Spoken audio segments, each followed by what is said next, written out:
So I go to see Roger Waters, and they have on the marquee before he comes out, if you're one of those people that says, I love the music of Pink Floyd, but I hate Roger's political views, it says F off and go to the bar. And it says the F word. Right. And go to the bar. And I thought to myself, that's a hell of a way to start a concert.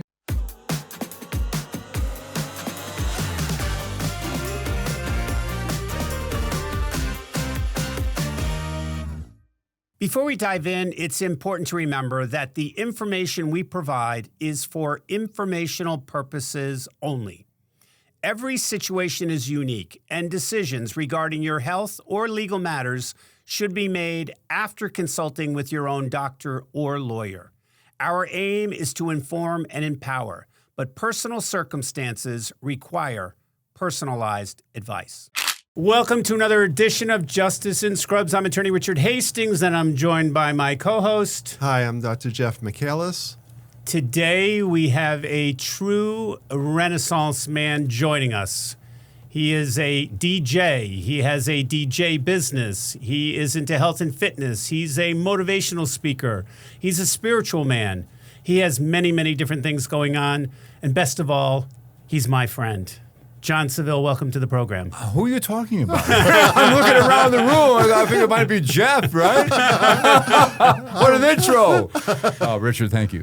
You're very welcome. And all due respect, great, great things that you do. So why don't we talk about, in fact, I'll tell a funny story. We belong to the same church group. And everyone's talking about, oh, John Cadillac Seville's here. John Cadillac Seville's here. John Cadillac Seville's here. I'm like, who the hell is John Seville? And then all of a sudden I started looking into it, and you're a huge radio personality. I'm not huge, but I do. You're I do huge. Radio. Huge. Yeah. So tell us about that, your radio career. Radio career started back in college. Actually, predates that. When I was a little kid, 4 or 5, 6 years old, I used to take a pencil and interview people that would come into the house. So mom and dad would put me up on the kitchen table. I'd take the pencil like this and interview you, this and that. So they knew that I was kind of destined for radio. Wow. So it goes back a ways. How long have you been doing it? 1977, 78 when I was in college. Wow. So it's been a long time. And where do you currently work? Oh, I read multiple iHeart radio stations up in Hartford that include, Country 92.5, the River 105.9, been on Kiss 95.7. We have a whole cluster. So a little bit of everything, and I like the variety, going from one music format to another. And what's the best thing about being a radio DJ? I think the fact is I love to share stories. And that's how we all learn when we're kids. We learn by stories. And I'm still able to do that old school approach to radio, which still works. People want to hear the behind the music. What makes the artist tick? Does Jason Aldean butter his popcorn? Whatever it may be, people want to hear those things, and I share those all the time on the radio. And I was telling you a story that I was listening to the radio. You were on one day. Mm-hmm. And I was fascinated by the fact that you had a backstory to, before you played the music, you would tell a story about either how they wrote it or where they wrote it or where they first performed it or something that's going on with one of the members of the band. And it really pulled me into the song before you even played it. And it made me want to listen to it. And then I heard it in kind of a different way because of that. And I thought it was a brilliant way to introduce music. Well, thank you, Richard. The thing is, I don't want to waste people's time. We have a chance, they're tuning in. And I want them to realize that I'm one of them. I love the music, and I have a passion for it, and I want to share that with the audience. So I want to make it like one big living room every time I'm on the air. Wow. Let's talk. Obviously, you started in the 70s, and now we're... Way back in the 70s. And now we have all this amazing technology and streaming and all this stuff. So how has things changed and affected your DJ career? It doesn't really change my approach at all. I still take the same approach I always have, but it's just made things better. People will say, do you like radio more now than you did back then when it was privately held compared to corporate radio now? To me, it's just different. I feel grateful to still be in the game, and they leave me alone. They let me do my thing. So the platforms and all the technology, Jeff, are still great. It just helps us get the word out more, faster, quicker, to a wider platform of people. But to me, it's still the same. It's still radio. It's still one-on-one. You and I having a relationship with each other, talking about the music. So people are streaming more, and they're streaming radio. You want to talk about that, how people get access to your radio stations? They can listen to us anywhere now. It's like on the free iHeart Radio app that we have. Download it to your phone. Take us everywhere you go. So we're not just local anymore. We're national and we're global. So they're streaming us. They're listening to us on the iHeartRadio platform, and many other places they can find us as well. And the numbers must be exploding. Well, the numbers are good. I mean, a lot of people say the death of radio with satellite and Spotify and Pandora. Commercial radio is extremely healthy right now. There's still a lot of people that want to hear that local personality. They want to hear the local news, the local sports, weather, what's happening in their neighborhood. So there's a difference between Spotify, right? Spotify, you just listen to music. Right. And you have your personality and your experience and your knowledge of the stuff, right? Yeah, and I do like Spotify. I do like, Sirius XM. I do like those platforms as well. There's plenty of room for all of us, but I really want to listen to a personality. I want them to talk like you said, Richard. I want to hear something about the music. I've heard the song Sweet Home Alabama a million times. Tell me something different about that song that I've never heard before. And people go, whoa, I never knew that. Because music impacts our lives, right? We always think about, we hear a song, and then maybe we think about our prom or something like that. So music really impacts our life. Oh, somebody hears Color My World by Chicago. They think about that prom. That was my junior prom song. Was it really? Yes. Or Stairway to Heaven, by Zeppelin. And you've heard the song a million times, and it has an audience, not with just the baby boomers, people like us who grew up with it, but a lot of the younger generation, because everything old is new again to a whole new generation. There was a station when I was in college, I think it was in Hartford, PLJ maybe, or PLR, that every night at midnight they played Stairway to Heaven. It was probably PLR in New Haven. Amazing. Yeah. So you had mentioned something which was interesting, talking about change in technology. Tell the story about the 45s that you were talking about. Oh, God, the 45s. Back in the day when we had the 45s. I remember buying those as a kid. Instead of taking money, for doing all the errands around the house, emptying the trash, my dad would take me out to the record stores. And I would always have the top 40 pop songs. I'd have the top 10 country songs, even back then when country wasn't cool, and the top 10 rhythm and blues songs. And I just have to have that top 40 every single week, the 45s. But 45s are still relevant now with a whole new generation of people buying vinyl. 45s, albums. For the first time last year, albums outsold CDs. Wait, is that right? Yeah. More people are buying albums, vinyl, than CDs. Last year that happened. And it's the younger generation, teens, 20s, they're buying them. Why are they doing that? Why are they? They like the sound. The quality is better. And the thing is, they love the nostalgia. A lot of younger generation now, they're very, very old school. They really like the things that we like growing up, in many cases, the movies, the TV shows, the music. So it makes us much more relatable. When you meet somebody that are 20, 25 years old, I feel I can relate to them as well as anybody in my age group. Interesting. So what's interesting about the change in technology? Here's a trivia question for you. What was the first video played on MTV? Video Killed the Radio Star by the Buggles. Video Killed the Radio Star. What a great, great way to open up MTV. And the thing is, it didn't kill the radio star. And I'm grateful for that, right? And ironically enough, the song was not a big chart hit here in the States, but it was a big hit over in England. So Jeff was talking about how people have a connection with music. And, Yes. and it's true, it's like a smell sometimes. It's a visceral connection. Like you smell something and it brings you back to a certain place and time or When I person. smell that meatloaf or the pot roast on a Sunday afternoon. And it's the same thing with songs. Like when you just said "Color My World," I haven't thought of that song in forever. That was my junior prom song. That's Kismet. So can you talk about a specific time when certain songs came about that people were just like crazy about hearing them? What are some of those songs? Oh, my, there's so many. When I think about when I was working at PLR at the time, when Born in the USA came out, the whole Springsteen album came out. Like 83, 84, there was a lot of great music. Yeah, the Michael Jackson Thriller album come out at the time. Freeze Frame with the Jay Giles Band. A lot of those songs, a lot of the Cars stuff. I mean, it had a big impact on me, and I know the audience as well. And these songs are still doing well. I mean, you hear something like, Don't Stop Believin' by Journey. When that came out, you knew that was a mega hit. Even though, ironically enough, it only peaked at number 9 on the charts at the time. It never made the top 5, And I'm thinking to myself, wow, you think about all these songs you hear all the time that didn't make the top 5 or whatever it may be. But that song is an impact song, what we call in the business. Billie Jean by Michael Jackson, impact song. September by Earth, Wind & Fire, impact song. That was my daughter's wedding song. Right, really? Really? Yeah. Old Time Rock and Roll, Bob Seger, impact song. Do you guys know when a song comes out that it's impact, or does it evolve? I mean, it's tough because so much of it's marketing. Some of the greatest songs never make it to radio. because they didn't have the proper marketing or its timing. Think about the songs that maybe came out 3 or 4 or 5 songs like times before they became hits. The Lady in Red by Krista Burr. That came out 3 times. The first 2 times it stiffed. Really? Louis Armstrong's What a Wonderful World. Oh, my God, my favorite song in the whole world. When that came out, it peaked at number 72 or something like that in the 60s. It was not a hit. Went right to the discount bins.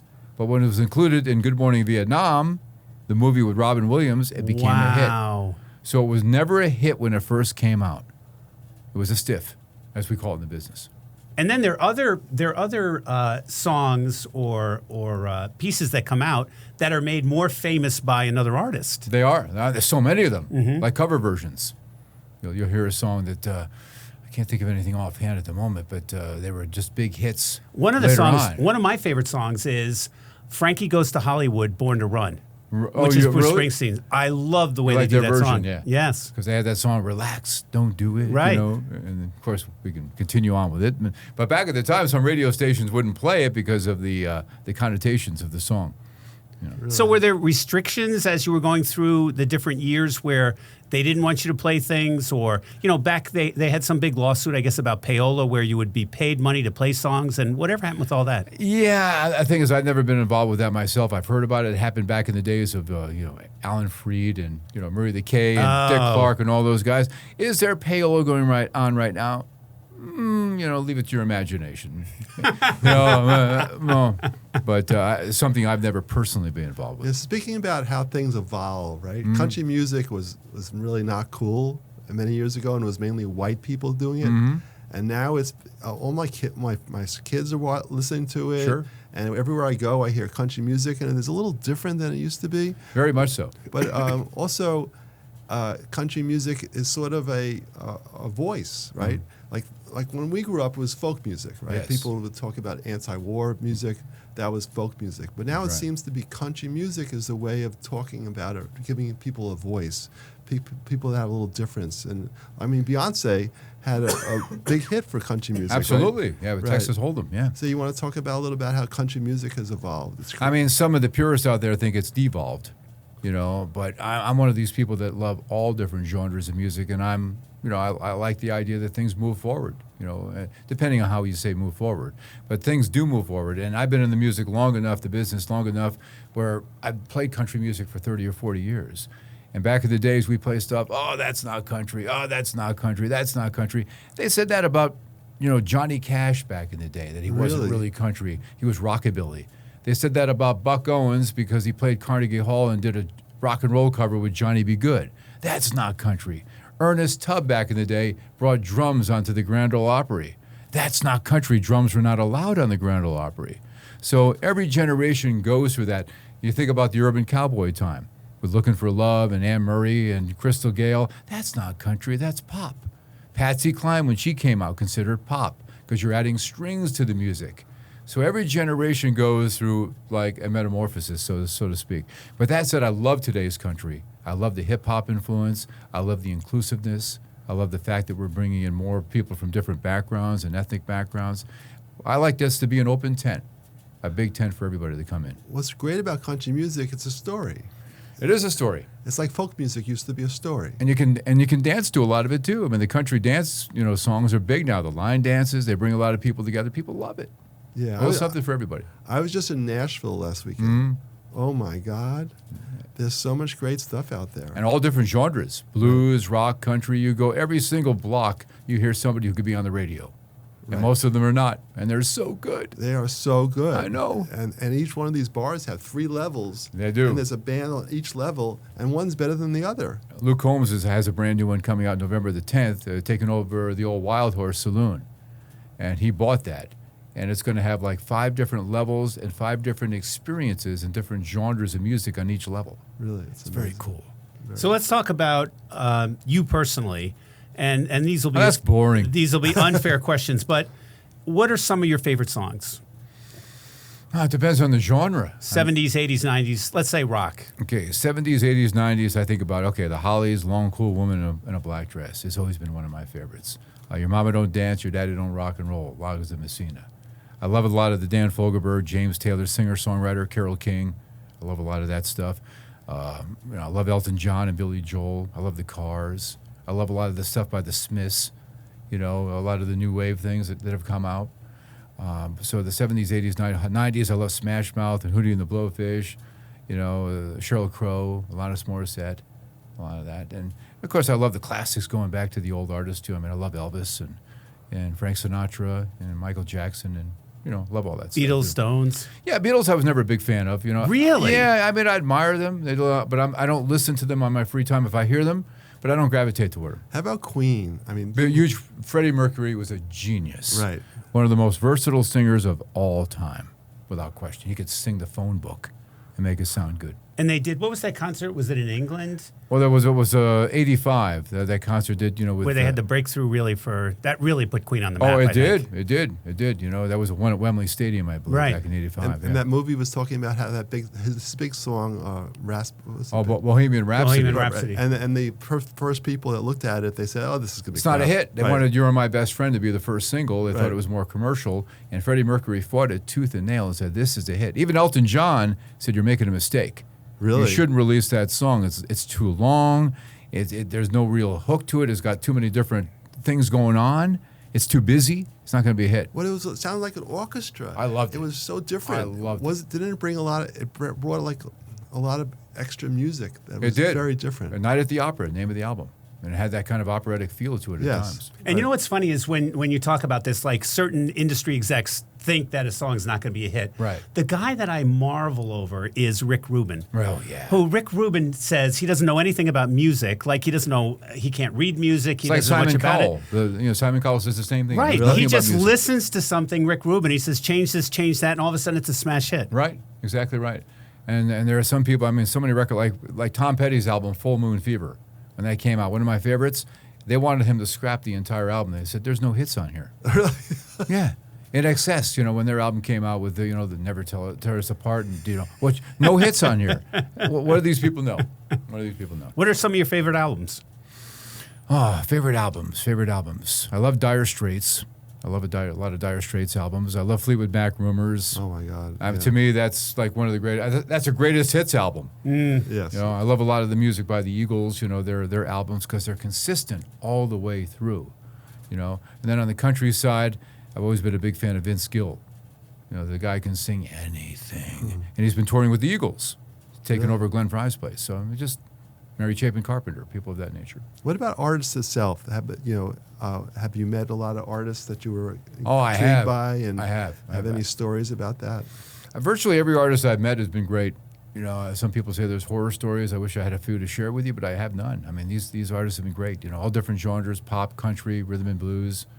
There was a time when I was looking to MC a concert at the Agora Ballroom in New Haven, the old Agora Ballroom. Wow. Sly and the Family Stone, and Sly never showed up. Oh my God. Get ready, and I had to appease the audience at that time, But that was an interesting story at the time. But most everything's pretty cool. They were pretty cool. We have the Richfield Playhouse here, and it's like the IRA tour. Yes. It's like you don't get many you don't get many big acts today that come in there because it's too small. So you get the older acts. And one of the artists that I had a chance to meet, he was in my favorite band growing up, was John Anderson from Yes. Yes, he still sounds great. Love the new album. Love the new album. He is the nicest guy you'd ever want to meet. He's just like the guy next door. Right. And just so when you're a kid growing up listening to this and then you meet him and he's so nice, it's so wonderful. They just played College Street in New Haven last year. Right. Yes, and they were fabulous. Really? I love their music, the progressive rock movement. I love that whole. I'm seeing the Lake and Psychedelic Palmer. Furs there. Oh, really? In a couple of weeks. Love My Way, one of my favorite tunes, and The Ghost in You, two of my favorites. In fact, the lead singer lives in Sherman, Connecticut. Really? Yes. Wow. And Keith Richards lives not too far from He lives here. in Weston. Right. And he goes to the restaurant behind my office all Does the he time. really? I heard he's one of the nicest guys. He really is. A really nice guy. And he's a guy that you probably could pick 5 people on your hand, like the Pope, Right. Keith Richards, Yeah, that's right. where you see him and you're like, oh my God. Yeah, but the Furs, I love the Furs. They're great. So who are some of the best artists that you've seen in concert? See, Garth Brooks gave one of the best concerts I've ever seen. Period. Earth, Wind, and Fire. They were up there. Chicago are up there. They play together, don't they? Yeah, they had them. But I saw the originals way back when. Linda Ronstadt, who's probably my all-time favorite female singer. She could sing anything. Saw Elvis 4 times. Really? Elvis is probably the most charismatic performer I've ever seen because, he was the king. Probably the biggest solo star who's ever lived. So to be able to see him at his peak back in '73, right after the Aloha from Hawaii TV special. Wow. He looked phenomenal. Even my father would say before, he says, I'm a guy's guy, but that guy's beautiful. I'll never, he was like an Archie Bunker, and he's that guy because he was androgynous. He appealed to men and women equally. Well, what about Tom Jones? Have you ever Saw Tom Jones, one of my all-time favorites. He's still great. Oh, my God. 84 years young. He was just recently in the area, and he still brings it. Like he says, I can't move like I used to, but the guy can sing. You close your eyes. It's 1969, the Tom Jones Show. Yeah, I love Tom Jones. He's amazing. Yeah. He's 84 years old 84 now? years Oh, he young. is. And he's on one of those shows, I forget what it is, like The Voice or Oh, something. yeah, kind of like over in England. Mm-hmm. Oh, really? Yeah, Really? yeah. It's funny. One of the, it's probably the best performer I've ever seen. And people say to me, you're kidding me.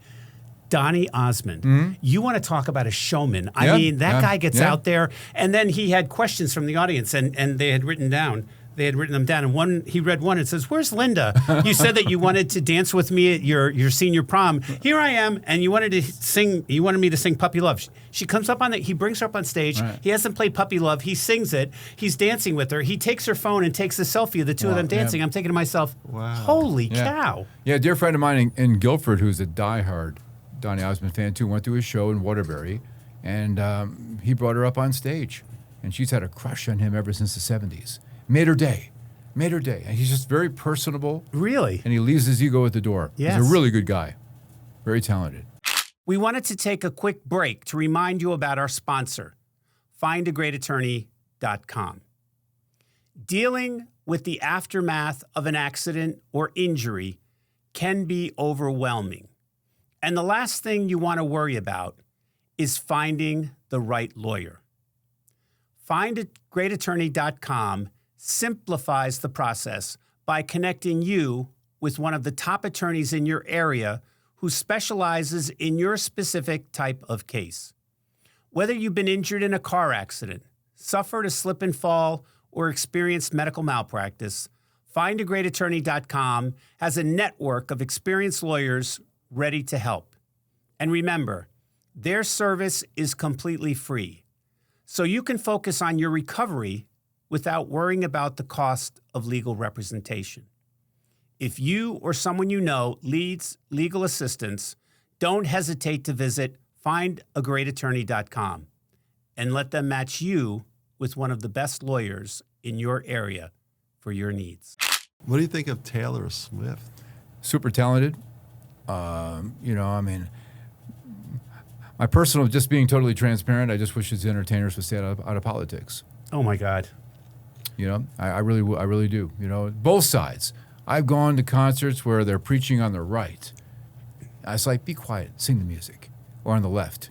But I just wish they would stay out of politics and just focus on the music. But that said, super talented, great songwriter, and Well, the way she interacts with her audience. with her is I amazing. agree. But she is unbelievably talented. So one of my favorite acts growing up was Pink Floyd. Yes. And I saw Roger Waters. David Gilmour has a new album. I wanted to get tickets to see him in the Garden, and he sold out. Yep. So I go to see Roger Waters, and they have on the marquee before he comes out, if you're one of those people that says, I love the music of Pink Floyd, but I hate Roger's political views, it says F off and go to the bar. And it says the F word. Right. And go to the bar. And I thought to myself, that's a hell of a way to start a concert. I mean, you're polarizing people. Right. You're polarizing people. And it's like you said, I'm there to listen to his music. I don't give a shit what his political views are. No, I mean, I would just like to see that separated, but that's just my own personal view, So let's talk about your DJing business. So you're a DJ on the radio, and you also have a DJing business. Yes, I do. So tell us about that. Well, that started a long time ago. One of the best pieces of advice I'd gotten was from one of the first program directors I'd worked for. He said, make sure you have a backup plan, because radio is very, very transient. You could be here today, gone tomorrow. It's still that true. So I borrowed some money from a dear friend of mine for like $1,000 back then, went out and bought a system, hustled around in my hometown, did my first DJ gig for the police union at a VFW hall. And from that point, it just catapulted. Just from me to several DJs in my company. Business has never been better. We're booking into 2027 in some cases. Wow. Really? Yeah, I'm going to be doing this using a walker, guys. you and Tom Jones. Exactly. But the thing is, age is just a number, right? And so the business has gone well, and I love it. I love doing all different styles of music. Doesn't make any difference whether it's kid stuff or adult. Do anything. Do you have any memorable experiences or at a wedding or something like that? I remember one time that there was an upstairs and a downstairs, and I accidentally set up upstairs my equipment, and the other DJ was downstairs. And so when the wedding was coming in, the bridal party was saying, and then we had our music, but it was for the wrong couples. Oh my God! But that was before the technology what we have now. So we just had records. So I just brought my record box to his setup. He brought his down to mine, God. and we just switched and used each other's sound systems for the entire gig. Oh my God! Yeah, and they must have been totally different. Totally different, but we're quick learns, quick studies.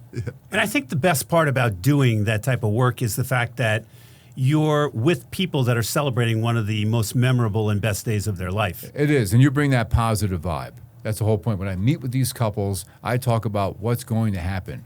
I'm like getting them to do some dream building when I'm sitting with them. Now, when we get there that day, it's going to be so awesome. Your Uncle Tom, who normally doesn't dance, he's going to be on the dance floor. We're going to bring everybody together. It's going to be a beautiful day. If it isn't, who cares? Because weather doesn't dictate whether you're going to have fun or not. People do, and the music. So I'm building that positive from the minute I meet with these people. So usually when they meet with me, they want to hire me because of the energy and the positivity, and we just gear them toward that. They want that, especially in this day and age where everything's so negative. If you're around somebody who's positive and upbeat, they want to be around you. Well, sometimes you have to be like a vice principal, though, right? Sometimes you have to control what's going on out there. You want to talk about that? Well, you do. I mean, back in the early days of when I was playing the clubs, it got a little dangerous. You didn't even play somebody's song. You'd have to dodge a beer bottle be thrown at your head or something, right? But nowadays, at this stage in my career, when people book me, it's usually a group of people that know me already, and it's really kind of just a group that's well-behaved, let's put it that way. I don't have to worry about people being, not so nice. And how about the technology? It's phenomenal. I got my MacBook Pro. I've got all my backups on iPad. The speakers have gotten a lot smaller. I don't have to drag these bullfrogs up 2 sets of stairs anymore. Everything's much more compact. I've got my Turbo 3000 speakers, which look like the Bose, the towers. Everything sounds great, and I can focus on what I do well, which is work a crowd. I love people. I love all different styles of music, and I love to bring people together. And I can do that with music. Do you have a company or you're the company? Yeah, John Seville Entertainment. And do you have other people work for you? I do. I have several DJs. Yeah. Do they have the same energy you have? Yeah, I would say, obviously when people want I would say no. but obviously when people... With that voice, you have this voice that's amazing. But when people book you, they usually want the owner of the business. You know how that is. It's the same with you guys. Because you're better. Right. Well, the thing is, it's not so much better. They just want the name, I guess, in some cases. You're the brand. Yeah, exactly. So what's a song that always gets people dancing? Billie Jean by Michael Jackson. Really? Always breaks the ice. Or I Got a Feeling by the Black Eyed Peas. Oh, wow. I'll open up with those a lot. The classics, you really can't go wrong. Even though Black Eyed Peas is only 11 years old, that song. But it seems you can't go wrong with, you play that. I play Dynamite by Taio Cruz. They get their hands up in the air. Yeah by Usher. Get Low by Little John. Fireball by Pitbull. Sweet Caroline. That gets in. That's not a traditional dance song, but everybody gets out there. Sweet Caroline. Then I turn the mic down. Ba, ba, ba, and I go, so good, so good, so good, right? People love it. It brings people together. When I was in Nashville this weekend, every bar did Sweet Caroline. Yeah, it's just a great song. It is. And everybody knows the words. Right. And that song never hit number one. Really? No. Oh, that's amazing. When it came out. Crazy. So I said in the beginning that you're a Renaissance man, so we're going to switch gears for a minute and jump into health, nutrition, and fitness. So why don't you tell us about your journey and where you are with that? When I hit 30 years, I like to say the word young, 30 years young at the time, there was a gentleman who saw me at a gym, and he said, you have a lot of potential to do a physique show, bodybuilding show. And he took me under his wing. He had trained, people for the New York Giants, among others. He was a natural Mr. America, and he really taught me the right way, doing it naturally, with proper nutrition and supplementation, staying away from all the muscle growth hormones and the steroids. Even though I don't condemn people, they can do whatever they want, but I've always preferred to go the natural route, looking that this is a healthy endeavor. I'm not going out there to, get all these big giant trophies, even though thankfully I've won a bunch of them over the years, but that's not the reason. I just enjoy the idea of going out there and just bringing my body to its utmost potential. And so he took me under his wing, and since that point, I've been very, very strict about, 90% of the time, obviously, about what I consume, what I put in my body. I've done a lot of research, and to this day, I'm probably more strict than I've ever been. As I get older, I want to take better care of myself. I want that quality of life. And I think it's more important as guys, men, women, when they're over 50 or 60, to lift weights, to keep that bone structure strong and the muscles strong and keep the balance. Because the first thing to go, the number one culprit, as you know, Dr. Jeff, balance issues as people get older. So we do a lot of balance exercises, a lot of core, Pilates, yoga. I get up every morning, half-hour Pilates, yoga. I do my prayerful work first, foremost. I'm very proud of my faith. Let God know that He's my first. Get down on my knees and then I do my Pilates, yoga, and get ready for the rest of the day. And we're about the same age, and I go to the gym 5-6 days a week. You get up and do it at 3:30 in the morning. And Jeez. But I'm really impressed. You're really jacked when I see you. You're just very toned, very muscular, and that gets tougher and tougher and tougher as we get older. It does, and the thing is, I'm doing my part to stay leaner as I get older, but also, to be quite blunt, I'm being very careful about that. If we get too lean, it really shows in the face. And I've been doing intermittent fasting. And last year at this time, I was about 210. I'm between 185, 186, 187 right now. But I'm a lot more ripped, a lot more toned. But at the same time, I want to be a little bit careful not to get too thin. I'm eating very good food, but I got to make sure I'm getting the caloric intake I get. And because a couple of people at the gym even said before, hey, John, be a little bit careful. Are you okay? Because if somebody saw me last year and saw me this year, it's a big difference, But I feel healthier. Well, I could be your mentor and show you how to pack on 5 pounds in a weekend. Yeah. Oh, yeah. But again, no matter who you are, you can't go by what people say or think anyway. One minute could say you look great, the next person, you can't please everybody. You've got to please yourself first. So you also talk about nutrition. Yeah, nutrition. So I'll eat right now with the intermittent fasting, I'm eating 1 meal a day. So I fast for 19, 20 hours. Last time I had a meal was 8 o'clock last night. I had 2 grass-fed burgers with bacon and cheese on top, raw cheese. And then I had some asparagus on the side. And then I had some Greek yogurt with some blackberries. That was my dessert. And then today, all throughout the day, I have my seltzer water. I have black coffee. I have some black or green tea. I make sure I take my electrolytes because I need the potassium, the sodium, the magnesium. That's really important when you're fasting. And your body is eating anyway, even when you're not eating, because, the autophagy with the cells. It's just eating the food that you're already eating before. We were kind of coerced by a lot of these manufacturers that you need to eat 3 or 4 meals a day, which is not true. Your body is eating when even you're not eating. You're just eating the food that you ate hours before.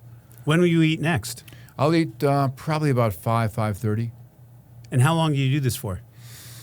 I'll do sometimes I'll do 1 day a week, I'll do a 24-hour fast for a reset. When you do that 24-hour fast, you're basically building a brand new immune system, which is great.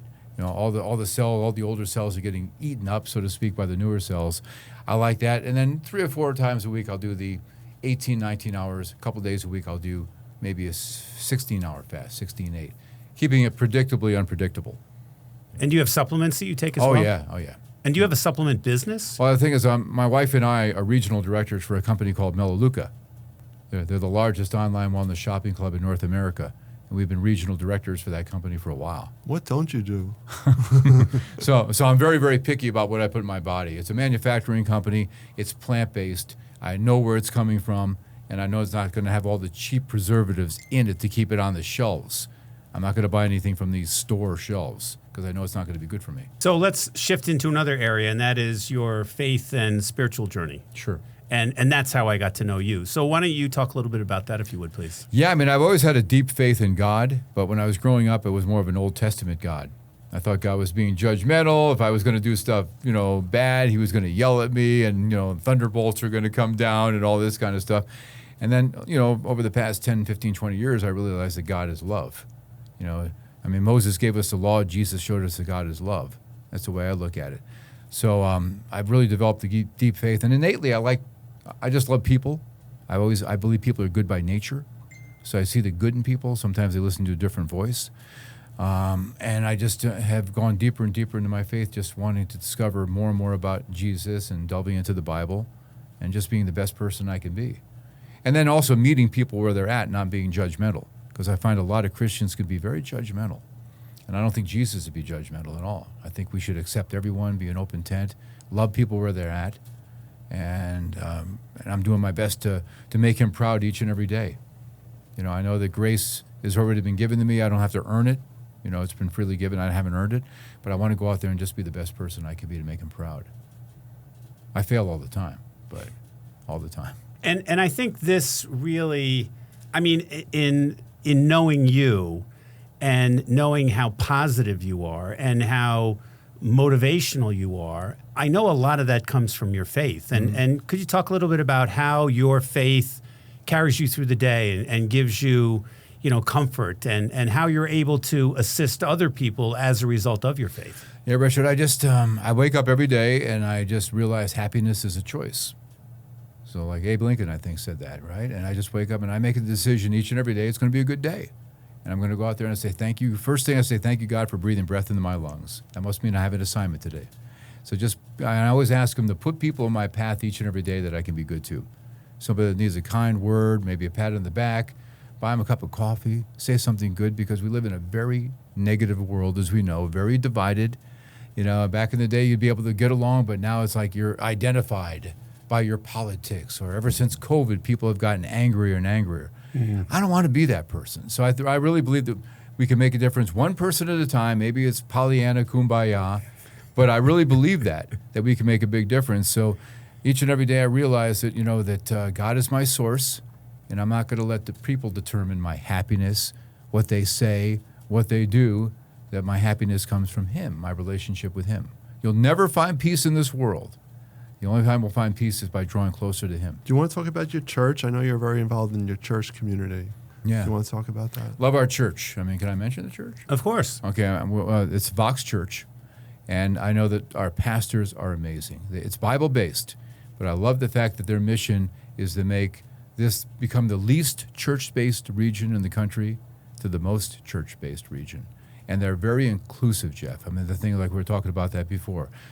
Everybody can come to our services. You're not going to be judged. Even me? Even you. But the thing, and I think that's the way it should be, you know, and just greet people with a smile. They have the coffee, they have the Christian music going, and being music freaks like we are, that really drew me in when I heard the Christian band up there and all the percussion and the drums. But it's the message. It's the message. And I just like the idea that I feel welcome there. I found my new home. What's the message? Can you summarize the message? I think the message is love. When people say, what do you think of when you think of Jesus? I think love. And it goes more than just with a physical, natural love. It's just a love of serving others. It's serving community, being good to people, even when people aren't looking. Too many people like the Pharisees back in the day. They would just say all the right things, do the right things, but they were doing it to be seen that they were doing good things. But what do you do when somebody's not looking? You know, what do you do when, you know, there's going to be no, like, pat on the back? You know, you're doing it because you really want to be good to people, not for the sake of looking good. And that's the message. You know, two of the things I find most comforting about that church is the fact that, you know, Justin, the pastor, you'll go there, and when he preaches, you almost feel like he understands that you had some issue this past week, and he's talking about that. And you almost sit there and you think to yourself, oh, my God, I needed to hear this, whether you like it or not. And to me, it's magical in that he really is able to touch something in your life. And I love that, too. He's very transparent because he's had a lot of issues. Mm-hmm. And he's been very, very transparent and open about that because he's still a human being. So too many times people put pastors up on pedestals. They're not God, you know, but they're conduits, you know, they're the messenger. And he does it such a great job. I mean, I know he makes God proud, but, you know, I'm not one of these people to put anybody on a pedestal. You know, and I'm not going to make an idol out of anyone except for God. I'm going to respect you, and I respect all of the people in our church, but there's only one idol.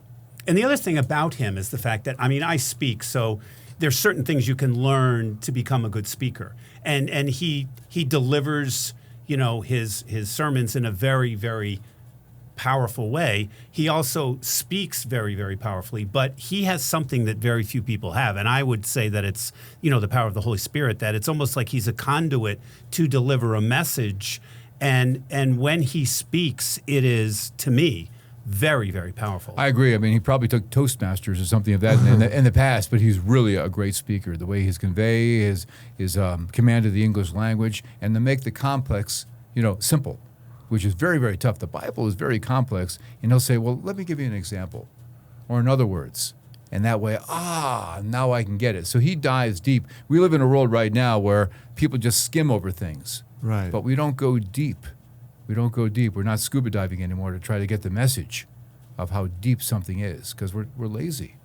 And the other thing about that church is the fact that there are so many opportunities to serve others. Yeah, there are. And whether it's going into the inner city to feed the homeless, or painting people's houses that are disenfranchised or don't have the funds, or every single week there is some opportunity to go out there. And I think the best part about that is we all want to do things to help others, because very selfishly, I think if we help other people, we feel very good about ourselves. I agree. And the thing is, when you bless someone else, you get doubly blessed, like it said in the Bible. You get doubly blessed.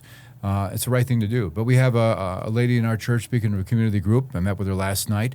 Her name is Teresa, and she deals with a lot of women who have been abused. And her job with the community group is all the women who are in the church who've been abused or maybe battling addictions. And it's satisfying. It's draining, but at the same time, she finds a lot of just satisfaction out of that, helping other people.